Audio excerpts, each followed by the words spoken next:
باللہ من الشیطان اللعین الرجیم بسم اللہ الرحمن الرحیم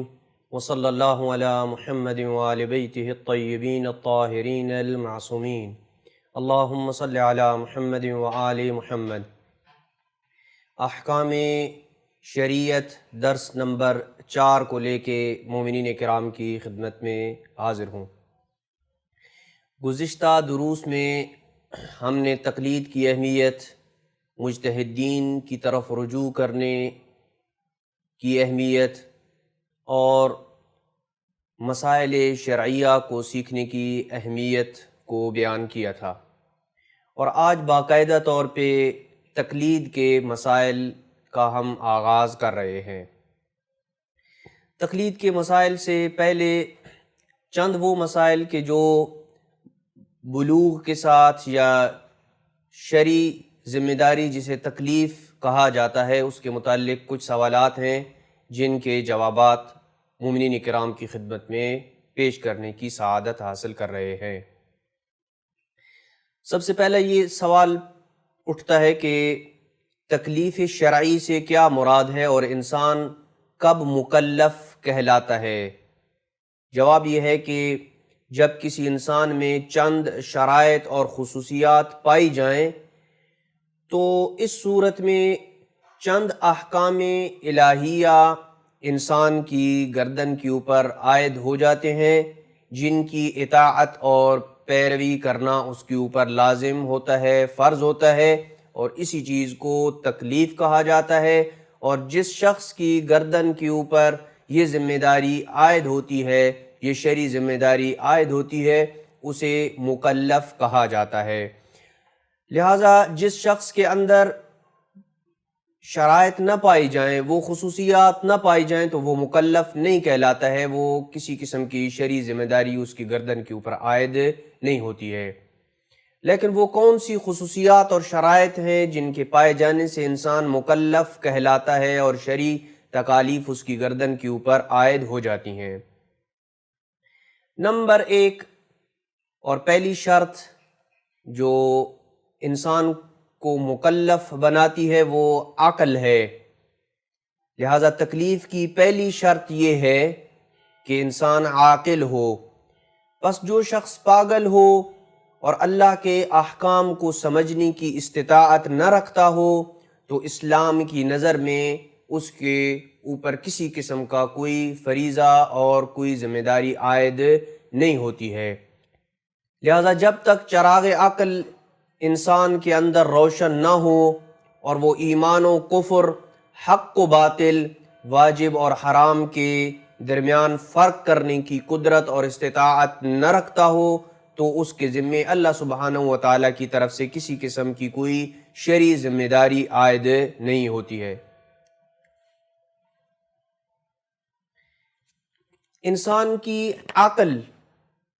اور قوت فکر ہی وہ واحد معیار ہے جس کی وجہ سے بروز قیامت اللہ سبحانہ و تعالیٰ کسی انسان کا محاسبہ کرے گا اور اس کا مواخذہ کرے گا۔ روایات میں یہ چیز بڑے واضح انداز میں نظر آتی ہے، جیسا کہ امام باقر علیہ السلام نے ارشاد فرمایا، قیامت کے دن خداوند عالم کی ذات بندوں کو دنیا میں دی گئی عقل کے مطابق اس کے حساب و کتاب میں دقت اور باریک بینی کرے گا۔ جس کی جتنی دنیا میں عقل ہوگی، قیامت کے دن اس کے حساب و کتاب میں عقل کے معیار کے مطابق، عقل کے لیول کے مطابق اس کا حساب و کتاب لیا جائے گا اور اس کے حساب و کتاب میں باریک بینی کی جائے گی۔ لہذا پہلی شرط عقل ہے۔ دوسری شرط جس کی وجہ سے انسان مکلف کہلاتا ہے اور شرعی تکلیف اس کی گردن کے اوپر عائد ہوتی ہے وہ قدرت ہے، یعنی انسان ان کاموں کو بجا لانے کی طاقت رکھتا ہو جن کا اللہ سبحانہ و تعالیٰ نے انسان سے مطالبہ کیا ہے۔ اور اس شرط کی طرف اللہ سبحانہ و تعالیٰ نے قرآن مجید میں بھی بڑے واضح انداز میں اشارہ کیا ہے، لا یکلف اللہ نفسا الا وسعها، اللہ کسی شخص پر اس کی طاقت اور اس کی قدرت سے زیادہ ذمہ داری نہیں ڈالتا ہے، جتنی اس کی طاقت اور قدرت ہوتی ہے اس کے مطابق اس کے اوپر ذمہ داری عائد کرتا ہے۔ اور امام حسین علیہ السلام نے بھی اپنے کلام مبارک میں اس جملے اور اس نقطے کی طرف اشارہ کیا ہے کہ انسان تب مکلف اور ذمہ دار کہلاتا ہے شرعی اعتبار سے جب وہ ان احکام کو بجا لانے کی قدرت رکھتا ہو، طاقت رکھتا ہو جس کا اللہ نے اس سے مطالبہ کیا ہے۔ امام علیہ السلام فرماتے ہیں کہ خداوند عالم جب بھی کسی کی طاقت کو اور قدرت کو ختم کر دیتا ہے تو اس سے اپنی اطاعت بھی اٹھا لیتا ہے، اور جب بھی کسی کی قدرت کو اور طاقت کو اس سے سلب کر لیتا ہے تو اس کی شرعی ذمہ داری بھی اس سے اٹھا لیتا ہے۔ لہٰذا یہاں سے پتہ چلتا ہے کہ شرعی ذمہ داری عائد ہونے کے لیے قدرت اور طاقت کا ہونا یہ شرط ہے۔ تیسری شرط اور خصوصیت جو انتہائی اہم ہے وہ ہے بلوغ، کہ انسان بالغ ہو جائے، اور یہ وہ مبارک حالت ہے کہ جس میں انسان اس قابل ہو جاتا ہے کہ وہ خطاب الہی کا مخاطب قرار پائے۔ یعنی جب انسان بالغ ہو جاتا ہے تو اللہ سبحانہ و تعالیٰ اسے مخاطب ہوتا ہے کہ اب تم نے ان چیزوں سے اجتناب کرنا ہے اور ان چیزوں کو تم نے اپنی زندگی میں نافذ کرنا ہے اور ان کو بجا لے کے آنا ہے۔ خداوند عالم کے دستور اور فرامین کی رعایت اس پہ واجب ہو جاتی ہے جب انسان بالغ ہو جاتا ہے، اور جن امور سے اللہ سبحانہ و تعالیٰ نے منع کیا ہو ان کو انجام دینا حالت بلوغ کے آ جانے پہ حرام ہو جاتا ہے، اور وہ اپنے دینی وظائف کی انجام دہی کے ذریعے خداوند عالم کا قرب حاصل کر لیتا ہے۔ جب وہ بالغ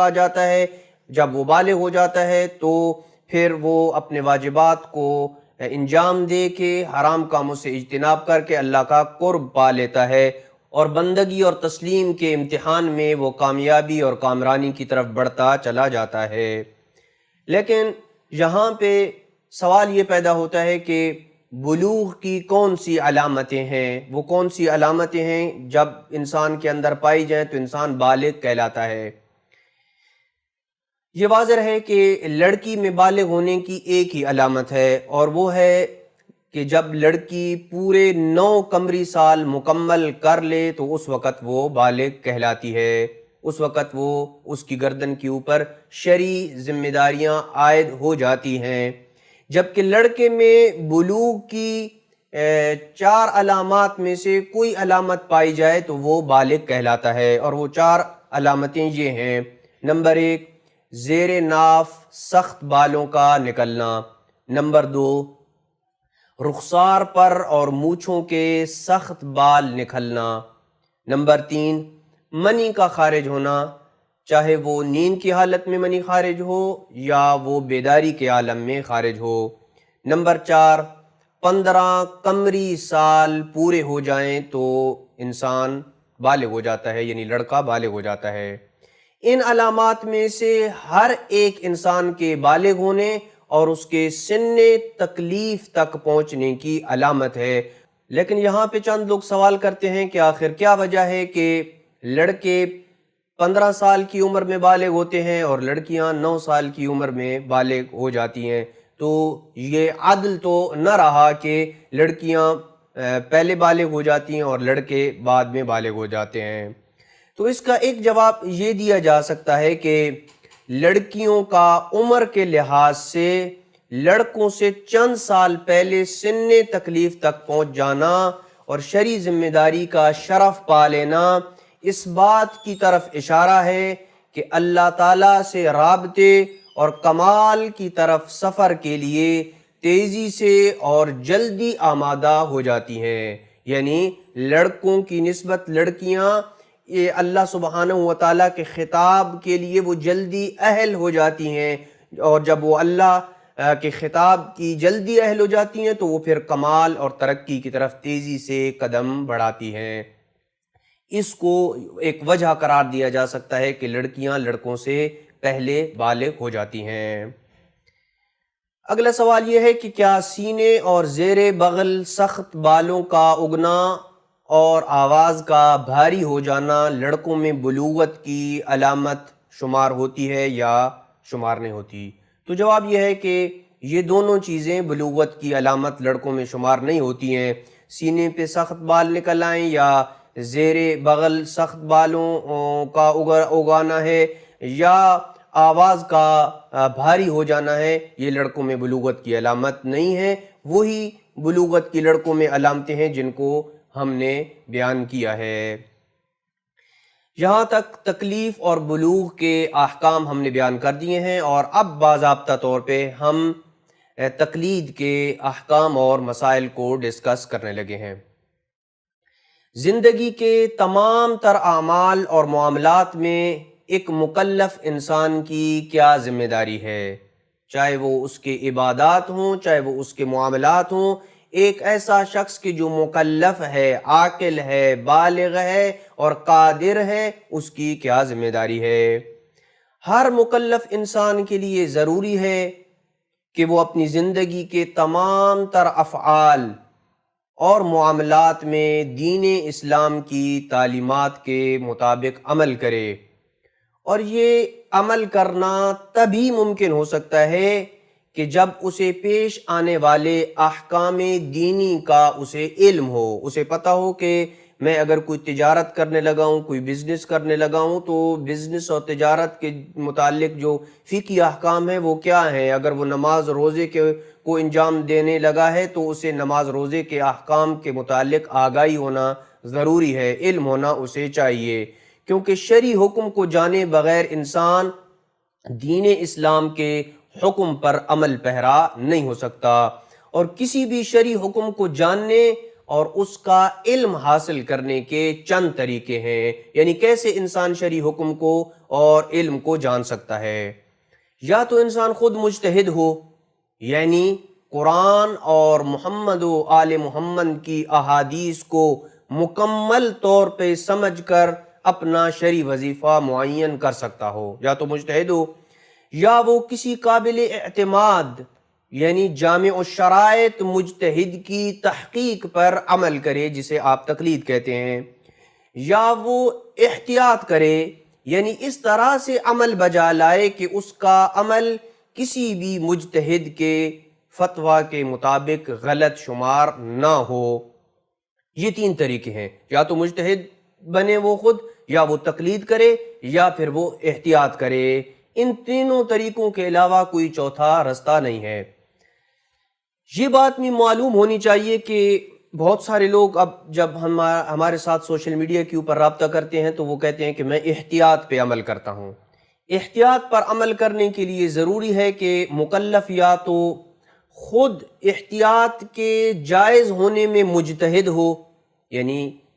اس کا اس چیز میں اجتہاد ہونا چاہیے، اس کی تحقیق ہونی چاہیے کہ احتیاط پہ عمل کرنا جائز ہے،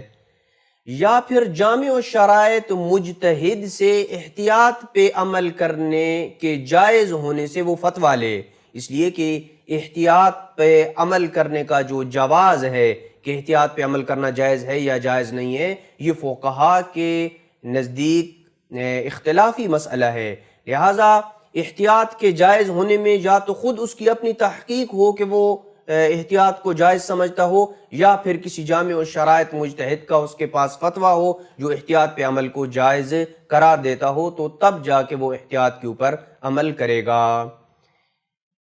اگلا سوال ہے کہ دینی احکام میں تقلید کا کیا مطلب ہے؟ دینی احکام میں کسی مجتہد کی تقلید کرنے کے لیے اتنی بات کافی ہے کہ مکلف کا عمل مجتہد کے فتویٰ کے مطابق ہو جائے، یہ تقلید کہلاتی ہے۔ جس کا فتویٰ مکلف کے حق میں حجت ہے، یعنی ایسے مجتہد کے فتویٰ کے مطابق اس کا عمل ہو جائے جس مجتہد کا فتویٰ اس کے حق میں حجت ہے، اور عمل کے دوران مجتہد کے فتویٰ کی طرف نسبت دینا کہ میں یہ عمل مثلا آیت اللہ خوئی کی طرف نسبت دیتی ہوئی کہ یہ ان کا فتویٰ ہے انجام دے رہا ہوں، یہ کوئی ضروری نہیں ہے۔ اور تقلید کی نیت کرنا بھی کوئی ضروری نہیں ہے۔ بعض لوگ سوال کرتے ہیں کہ تقلید کرتے وقت کیا نیت کرنی چاہیے؟ یہ ضروری نہیں ہے نیت کرنا، اتنا کافی ہے کہ انسان کا عمل کسی جامع و شرائط مجتہد کے فتویٰ کے مطابق ہو جائے، یہی تقلید کہلاتا ہے۔ اگلا سوال یہ ہے کہ کون سے موارد ایسے ہیں کہ جن میں تقلید نہیں ہوتی؟ کیا کوئی ایسے موارد بھی ہیں کہ جن میں تقلید نہیں ہے؟ ہم یہاں پہ 3 موارد ایسے ذکر کر رہے ہیں کہ جن میں تقلید نہیں ہے۔ پہلا مورد یہ کہ وہ حکم جو ضروریات دین یا ضروریات مذہب میں سے ہو، یعنی مسلمانوں یا مومنین کا اس کے بارے میں کسی قسم کا کوئی اختلاف موجود نہ ہو تو اس میں اس حکم میں تقلید کی ضرورت نہیں ہوتی ہے، جیسے کہ نماز کا واجب ہونا ہے اور شراب کا حرام ہونا ہے۔ اس میں میں کہوں کہ فلاں مجتہد چونکہ نماز کو واجب سمجھتا ہے اور میں اس کی تقلید کرتے ہوئے نماز کو واجب سمجھتا ہوں، ایسا نہیں ہے۔ یا فلاں مجتہد نے چونکہ شراب کو حرام قرار دیا ہے تو میں اس کی تقلید میں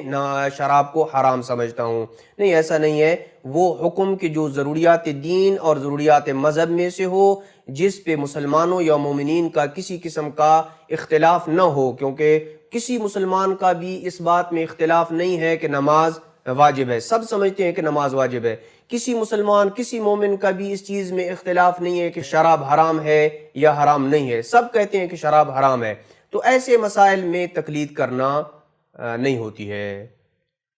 دوسرا مورد یہ ہے کہ مکلف کو یقین ہو کہ میرے اس کام سے کسی بھی واجب یا حرام کی مخالفت نہیں ہوگی، جیسا کہ بہت سارے ایسے مباح کام وہ انجام دیتا ہے جس کے متعلق اسے یقین ہوتا ہے کہ اس کا یہ عمل مباح جو ہے وہ کسی واجب یا حرام کے ساتھ نہیں ٹکرا رہا ہے، جیسے کھانا پینا سونا ہے، یہ نہ کسی واجب سے ٹکراتا ہے اور نہ ہی کسی حرام سے ٹکراتا ہے، تو ایسے اعمال میں، کھانے پینے کے اعمال میں تقلید نہیں ہے۔ تیسرا وہ مورد جس میں تقلید نہیں ہے وہ یہ کہ مکلف کو یقین ہو کہ میرا عمل واقعی دین کے عین مطابق ہے، جو عمل میں انجام دے رہا ہوں یہ دین کے عین مطابق ہے۔ فرض کریں کہ اس کی امام علیہ السلام کے ساتھ ملاقات ہوئی ہے اور امام علیہ السلام کے ساتھ ملاقات کے دوران اس نے کسی مسئلہ شرعی کو پوچھ لیا امام علیہ السلام سے، تو یہ اب اس کو یہ یقین ہے کہ میرا جو شرعی وظیفہ ہے، جو میری شرعی تکلیف اور ذمہ داری ہے وہ یہی ہے، تو اس مورد میں اسے کسی مجتہد کی تقلید کرنے کی ضرورت نہیں ہے۔ اگلا سوال یہ ہے کہ مکلف کے لیے کون سے مسائل سیکھنا واجب ہے؟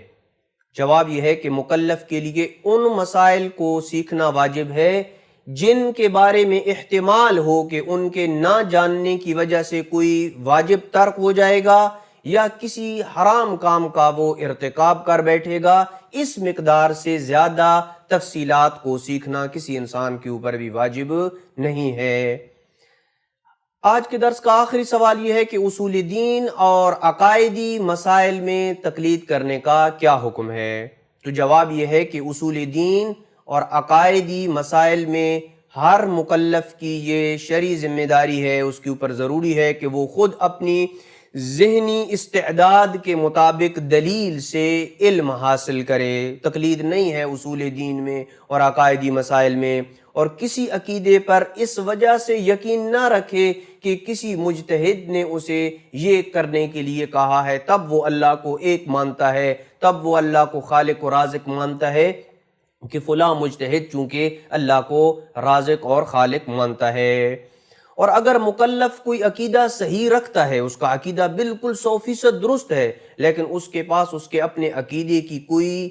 ٹھوس اور علمی دلیل نہیں ہے، تو وہ تب بھی مسلمان ہے، وہ تب بھی مومن کہلائے گا۔ اسلام اور ایمان کے تمام احکام اس کے اوپر لاگو ہوں گے۔ آج کے درس میں انہی مسائل کے اوپر اکتفا کرتے ہیں، اگلے درس میں مزید مسائل کو بیان کیا جائے گا۔ وصلی اللہ علی محمد وآل بیتہ الطیبین الطاہرین المعصومین۔